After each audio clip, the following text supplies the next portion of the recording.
अस्सलाम वालेकुम नाज़रीन, उम्मीद आप बखैर वाफियत होंगे। पाकिस्तान का फेडरल बजट 2024-25 जिसमें टैक्स लॉज में बहुत सारी तब्दीलियाँ की गई हैं। आज हम डिस्कस करेंगे कि इस बजट में कैपिटल गेन इमूवेबल प्रॉपर्टीज़ के ऊपर जो होता है उसमें क्या चेंज आई है। चलिए स्टार्ट करते हैं। इस बजट से पहले जो रेट एप्लीकेबल थे capital gain on disposal of immovable property के हवाले से, वो ये शुरू के जो 1, 2, 3, 4, 5 ये 5 कॉलम्स में गिवन है और फिर 2024 के जो रेट्स हैं वो आखिरी कॉलम में हैं।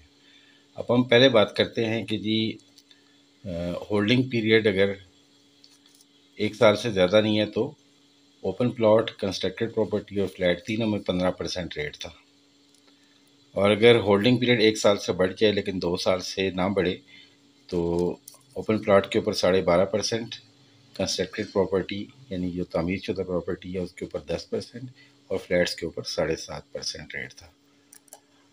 उसके बाद अगर होल्डिंग पीरियड 2 साल से बढ़ जाए लेकिन 3 साल से ना बढ़े तो उस सूरत में ओपन प्लॉट पे 10%, कंस्ट्रक्टेड प्रॉपर्टी के ऊपर 7.5% और फ्लैट्स के ऊपर 0, यानी फ्लैट्स 2 साल तक ही विद इन 2 ईयर्स अगर बेच दिए हैं तो फिर कैपिटल गेन टैक्स होगा, वरना उस 2 साल के बाद नहीं होगा।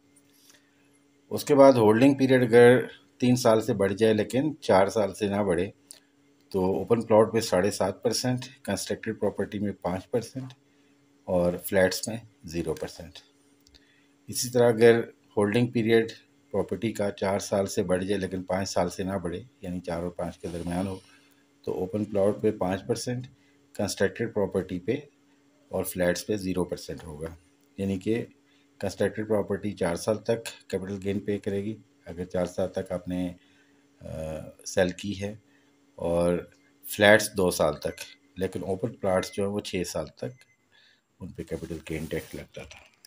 इस तरह अगर होल्डिंग पीरियड 5 साल से बढ़ जाए और 6 साल से कम हो, 6 साल से ना बढ़े तो 2.5% ओपन प्लॉट के ऊपर और कंस्ट्रक्टेड प्रॉपर्टी और फ्लैट्स के ऊपर कोई टैक्स कैपिटल गेन टैक्स नहीं होगा। और अगर होल्डिंग पीरियड 7 ईयर्स से बढ़ जाए तो किसी सूरत में भी ना ओपन प्लॉट पे, ना कंस्ट्रक्टेड प्रॉपर्टी पे और ना फ्लैट पे कैपिटल गेन टैक्स होगा। अब हम बात करते हैं कि 2024 के 1 जुलाई 2024 और उसके बाद जो प्लॉट ख़रीदे जाएंगे और उनकी डिस्पोजल के ऊपर टैक्सेस क्या होंगे। तो इसमें 2 तरह के इन्होंने रेट्स दिए हैं, एक एक्टिव टैक्स पेयर्स के लिए और एक those who are not in active tax payer list यानी फाइलर्स और नॉन फाइलर्स के लिए।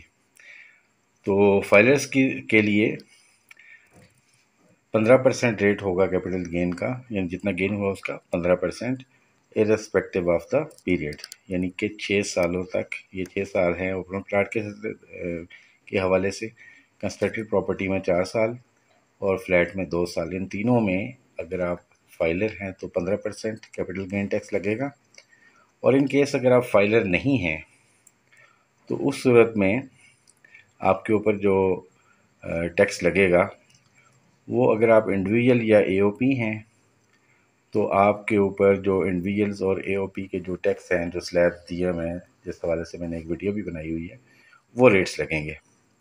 और अगर आप कंपनी हैं तो कंपनी पे जो कॉरपोरेट टैक्सेस हैं फर्स्ट शेड्यूल में गिवन हैं वो रेट्स इस पे लगेंगे, यानी प्राइवेट कंपनी का प्राइवेट के हवाले से, पब्लिक कंपनी का उस हवाले से, और अगर आप स्मॉल कंपनी है तो उसके रेट वो वाले लगेंगे।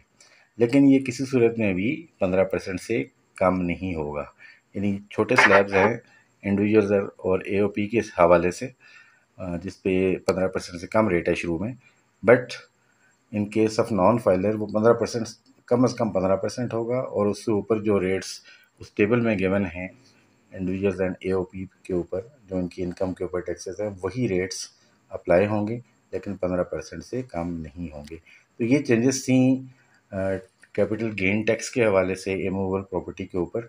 आई होप कि ये वीडियो आपके लिए बेनिफिशियल होगी। ये मैंने यहाँ एक समरी दे दी है कि इंडिविजुअल एंड एओपी के सिस्टम में tax rate applicable for individuals and AOPs, companies के लिए tax rate applicable for companies, sorry individual and AOPs नहीं है, companies. The rate will not be less than 15%। तो ये डिटेल थी इस चेंज के हवाले से। हाजिर होते हैं नई वीडियो के साथ, तब तक इजाज़त दीजिएगा। अल्लाह ने के बाद।